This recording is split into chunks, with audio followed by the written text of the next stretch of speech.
Assalamualaikum warahmatullahi wabarakatuh. Halo teman-teman, kembali lagi di channel saya Sekedar Vlog.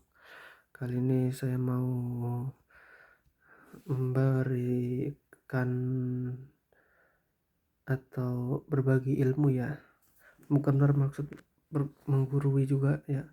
Di sini kita sama-sama belajar dan juga saling support ya. Oke, jadi di sini saya mau memberikan eh ilmu yang saya pelajari ya, yang saya ketahui tentang persenapan angin. Nah, jadi saya akan memberikan solusi juga buat senapan teman-teman yang ngacak ya. Sebenarnya faktor mimis ngacak pada senapan angin itu banyak ya, banyak sekali. Ini yang paling signifikan itu, yang paling dominan lah ya, senapannya dan juga penembak atau penggunanya. Nah, kok bisa bang? Kita bahas dari eh, penggunanya dulu karena lebih sedikit ya eh, untuk permasalahannya. Nah, contoh si pengguna ini belum terbiasa mungkin atau amatiran ya. Nah, jadi mimis ngacak itu juga bisa dari penggunanya, kayak dia waktu nembak sasaran ya kan, namanya teleskop ini kalau kita pakai nembak di jarak 30, kalau titiknya digetar-getar gini itu kan juga bisa mimisnya lari kemana-mana ya, nggak stabil.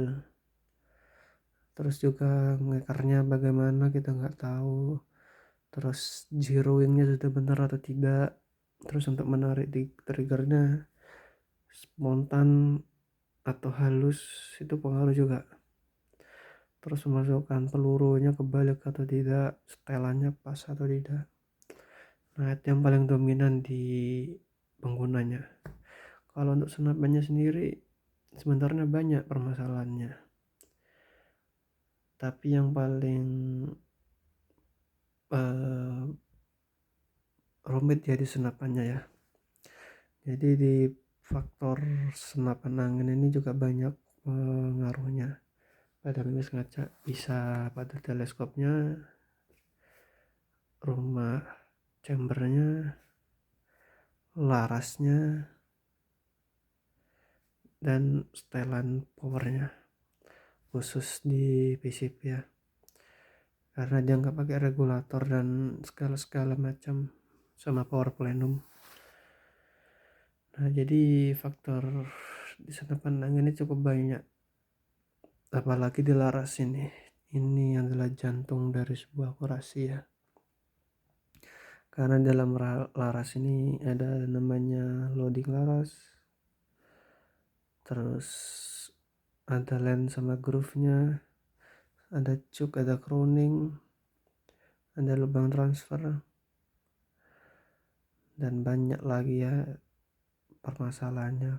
Kalau di teleskop juga, kalau pakai teleskop yang murah-murah ya tahu sendiri ya hasilnya gimana. Sedangkan kalau pakai teleskop ya kelas menengah sampai ke atas cukup bagus, tapi itu semua tergantung dari selera pengguna masing-masing. Terus untuk setelan power terlalu kencang, terlalu irit, itu juga pengaruh. Rumah chamber yang bumbutannya nggak pas, atau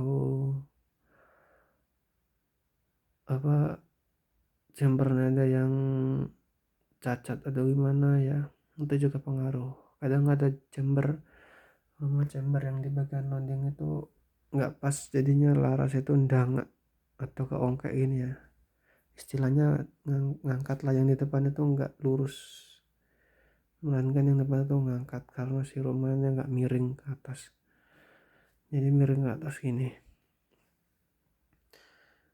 itu juga pengaruh. Pengaruh mimis spiral, muter-muter kalau di teleskop ditembakkan itu kelihatan membesnya muter-muter. Itu juga saya pernah ngalamin ya. Itu juga bisa pengaruh dari laras dan juga setelan power. Setelan power kencang dia juga bisa spiral karena overspeed. Yang low speed juga bisa pengaruh mimis spiral karena peluru belum mencapai batas maksimal atau batas yang ditentukan oleh peluru itu sendiri. Overspeed juga bisa membuat peluru spiral waktu keluar karena dia melebihi kecepatan yang distandari oleh peluru itu sendiri ya. Contohnya kalau pelurunya keringanan ya juga pengaruh besar, jadi harus imbang. Contohnya simpelnya itu kayak, jadi si senapan ini harus benar-benar stabil itu bila benar-benar sempurna bila dipakai dengan orang yang benar-benar istilahnya mendalami ya.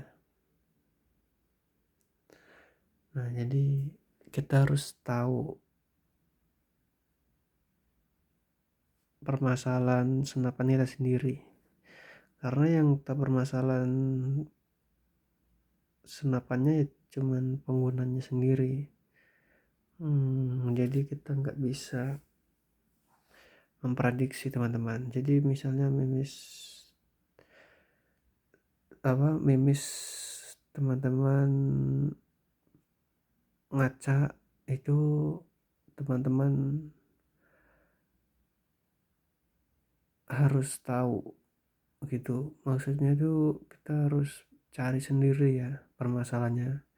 Ya kalau ada tukang bengkel senapan angin bisa ditanyakan, tapi alangkah baiknya kita periksa dulu. Mungkin ngacaknya gara-gara larasnya kotor bisa, atau loadingnya cacat, atau connectingnya cacat, atau cuknya atau alurnya rusak. Nah itu aslinya gampang teman-teman untuk cara mengetahui gitu tuh, cuman ya itu butuh kesabaran dan ketelitian. Alhamdulillah dulu itu senapan saya bisa diperbaiki sendiri ya. Ternyata laras saya itu ada yang cacat, makanya ngaca. Untuk cacat laras ini sebenarnya banyak faktornya. Bisa dari mimis yang keras, contohnya alur 12 yang alurnya tebal dipaksa masuk slug, yang slug macam-macam slug lah, merek apa aja, itu juga bisa merusak si alur, jadinya mimis ngaca. Ada yang bisa sampai nggak keluar, ada yang nggak bisa keluar mimisnya, kadang itu dari loading cuma bunyi ces, itu nggak bisa keluar karena terlalu sempit ID-nya. Terus solusinya itu bisa diperbaiki si alurnya, cuman butuh kesabaran. Itu juga kalau berhasil ya alhamdulillah, kalau nggak berhasil ya dibuang biasanya ya, ganti aja. Terus untuk teleskop itu biasanya pengaruh juga, contohnya kayak ada teleskop FPV sama yang belum FPV ya. Contoh nih, saya pakai Discovery M6 sampai 24 pembesaran kali 42. Nah itu kalau dirubah zoomnya, kalau melebihi 16 itu ngaca, tapi ngacanya itu nitik ya, di atas terus. Tapi kalau dirubah ke lagi ke 12, misalnya setelan pertama 12, itu bakalan nitik lagi karena si teleskopnya belum FPV ya. Biasanya FPV itu ada di teleskop Markul sama kelas yang lainnya seperti West Hunter atau Discovery yang HT itu kelas 1 jutaan ke atas ya. Nah jadi faktor senapan itu ada berapa di bagian setelan power, laras, chamber, sama teleskop, dan satunya tuh cincin laras teman-teman. Ya, di senapan yang model-model lama seperti PCP ini dia pakai cincin laras. Nah, jadi cincin laras ini pengaruhnya besar juga. Kalau nggak pas juga bisa ngaca. Tapi kebanyakan sekarang bocap-bocap 500 cc, 700 cc, 300 cc itu larasnya sudah pakai laras gantung ya, nggak pakai cincin. Jadi larasnya itu istilahnya itu apa ya? Saya lupa. Intinya tuh larasnya tuh nggak pakai cincin. Istilahnya tuh floating barrel teman-teman. Ya, saya baru ingat floating barrel. Jadi sudah menggunakan sistem floating barrel.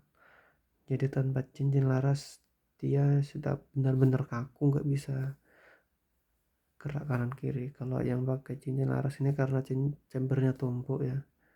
Chamber tumpuk harus menggunakan cincin laras, karena kalau nggak pakai cincin laras dia bakalan goyang-goyang gitu ya larasnya kalau ditekan-tekan itu bisa pengaruh juga ke chambernya patah kalau ada jatuh atau tekanan yang berlebihan. Itu bisa buat chambernya patah bautnya, karena ini sepenuhnya ini campuran dural kayaknya nih ya chambernya.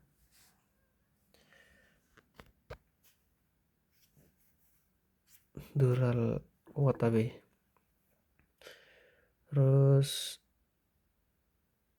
untuk untuk mengetahui mimis ngaca itu sebenarnya tuh hanya teman-teman sendiri yang tahu. Dari peredam juga bisa teman-teman. Maaf ya teman-teman ya kalau cara pembicaraan saya menyampaikannya morat marit atau kocar kacir ya, karena saya sendiri baru pemula juga ya. Nah, dari peredam ini juga bisa. Oke, kita lanjut pembahasannya. Peredam yang gak senter sama laras, kadang dari drat peredamnya tuh yang gak senter, jadinya waktu dimasukkan itu peredamnya miring ini, larasnya lurus, peredamnya miring karena si dratnya itu bubutannya gak pas, jadinya mimis nabrak sekat atau dinding ini. Nah, kalau diteruskan itu bisa jebol ini ya peredamnya. Sudah kejadian saya beli laras, ternyata dratnya tuh miring, bubutannya nggak pas, dan akhirnya pecah si peredam saya. Itu cara mengetahui lurus atau tidaknya si peredam dengan laras center enggaknya itu bisa teman-teman buka dulu si chamber, keluarkan larasnya, lalu teman-teman pasang laras, dilihat dari depan sini sama loading laras. Kalau dia satu lubang kelihatan cahaya, tidak ada yang menghalangi, itu sudah benar-benar center ya. Nah, terus yang saya ketahui lagi itu biasanya tuh teman-temannya tadi yang tanya kalau setiap mau hunting senapan ditidurin gini, sebelumnya sudah disetting nitik, terus ditidurin gini, terus besoknya dibawa hunting gitu kok ngaca. Nah, itu pengaruhnya juga ternyata pada chamber yang kurang kencang, pengencangannya kurang. Nah, jadi waktu ditidurkan itu si teleskop ini kena tekanan dari bawah ya,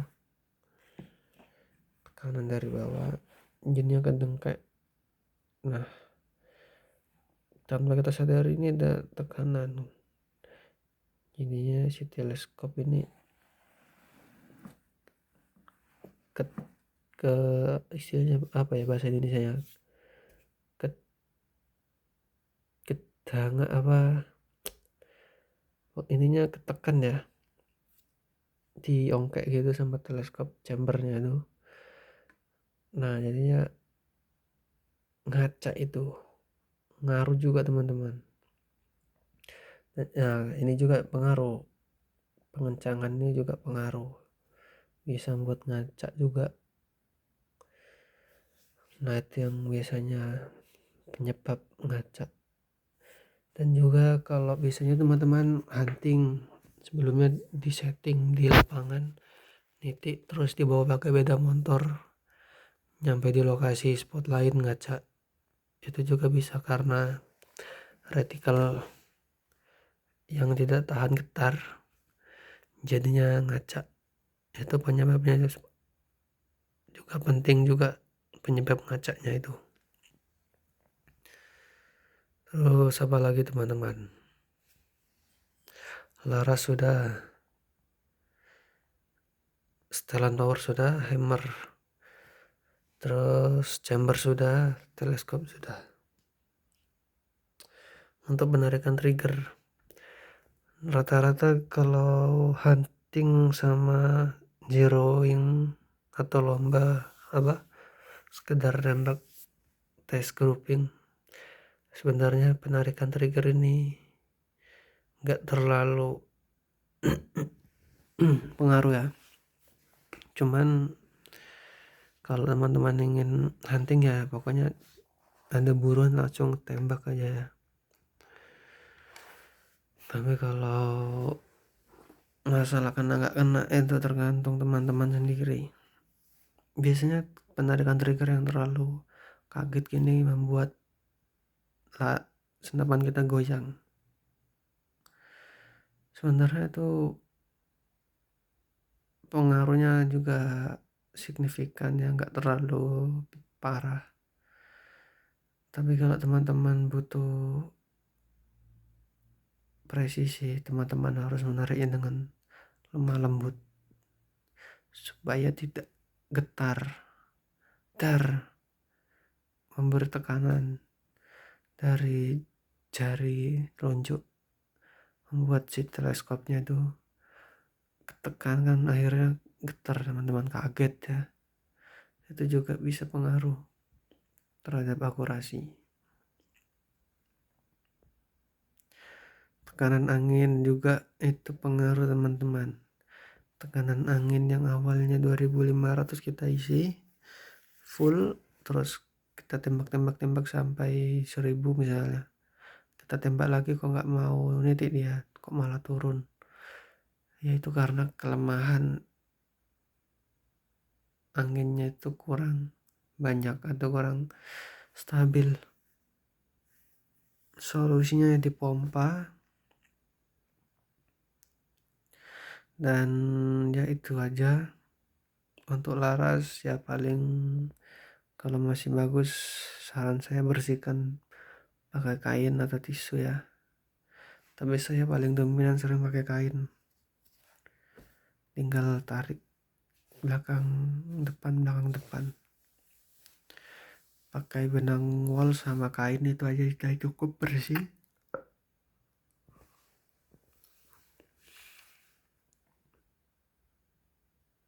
Ya, sekian itu aja yang bisa saya sampaikan teman-teman, semoga bermanfaat. Sampai jumpa di video berikutnya. Semoga teman-teman dilancarkan rezekinya. Maaf apabila ada kesalahan dalam perkataan atau cara bicara saya kurang enak didengar ya. Ya karena saya baru pemula juga.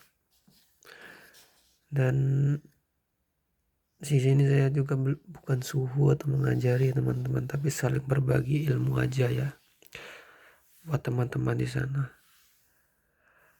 Oke, sampai jumpa di video berikutnya. See you. Assalamualaikum warahmatullahi wabarakatuh.